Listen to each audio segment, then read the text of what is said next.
find out why one of history's most legendary empires finally came crashing down. Here are 8 reasons why Rome fell. 1. Invasions by barbarian tribes. The most straightforward theory for Western Rome's collapse pins the fall on a string of military losses sustained against outside forces. Rome entangled with Germanic tribes for centuries. Barbarian groups like the Goths had encroached beyond the empire's borders. The Romans weathered a Germanic uprising in the late 4th century.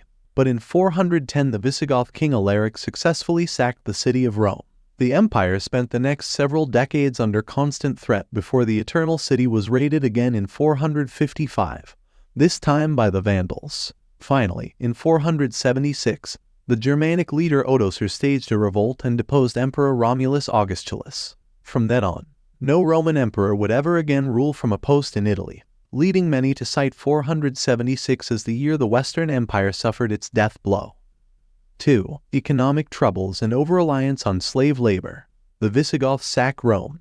Even as Rome was under attack from outside forces, it was also crumbling from within thanks to a severe financial crisis. Constant wars and overspending had significantly lightened imperial coffers, and oppressive taxation and inflation had widened the gap between rich and poor.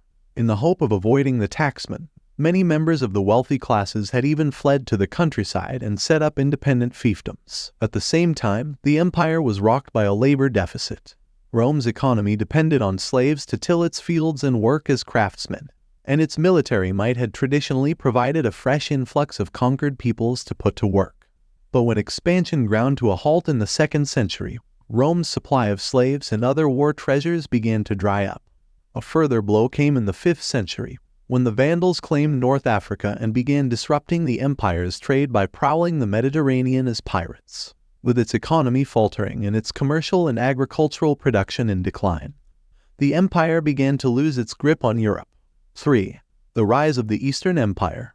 The fate of Western Rome was partially sealed in the late 3rd century, when Emperor Diocletian divided the empire into 2 halves, the Western Empire seated in the city of Milan, and the Eastern Empire in Byzantium, later known as Constantinople.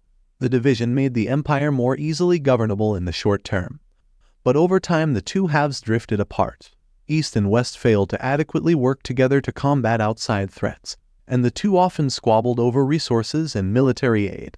As the gulf widened, the largely Greek-speaking Eastern Empire grew in wealth while the Latin-speaking West descended into an economic crisis. Most importantly, the strength of the Eastern Empire served to divert barbarian invasions to the West.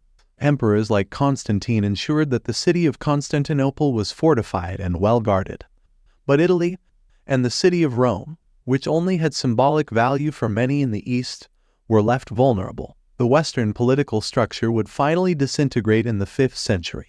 But the Eastern Empire endured in some form for another 1,000 years before being overwhelmed by the Ottoman Empire in the 1400s. 4.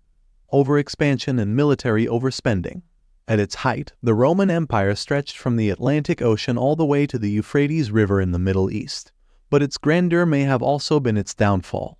With such a vast territory to govern, the empire faced an administrative and logistical nightmare. Even with their excellent road systems, the Romans were unable to communicate quickly or effectively enough to manage their holdings. Rome struggled to marshal enough troops and resources to defend its frontiers from local rebellions and outside attacks. And by the 2nd century, the Emperor Hadrian was forced to build his famous wall in Britain just to keep the enemy at bay.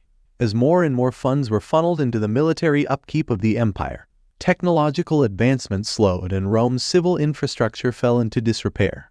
5. Government corruption and political instability. If Rome's sheer size made it difficult to govern, ineffective and inconsistent leadership only served to magnify the problem.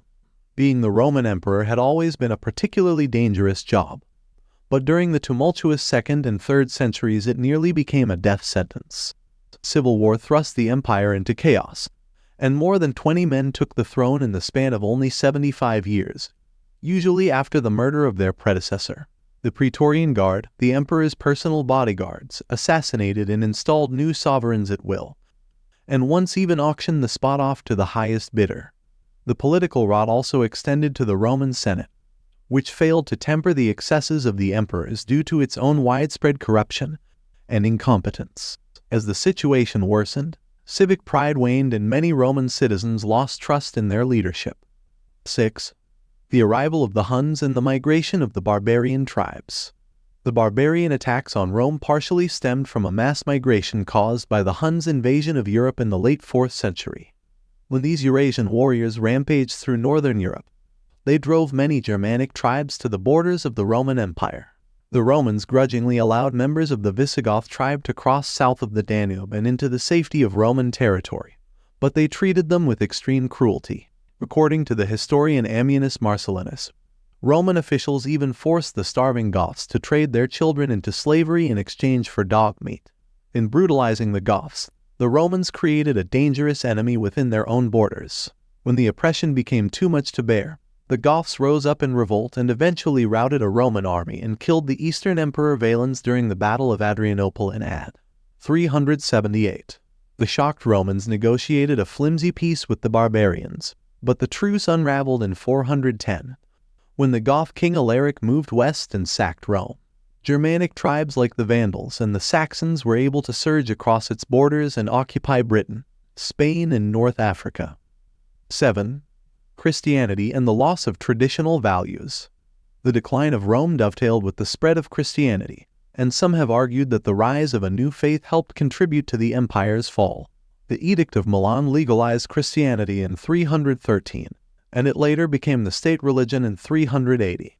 These decrees ended centuries of persecution, but they may have also eroded the traditional Roman values system.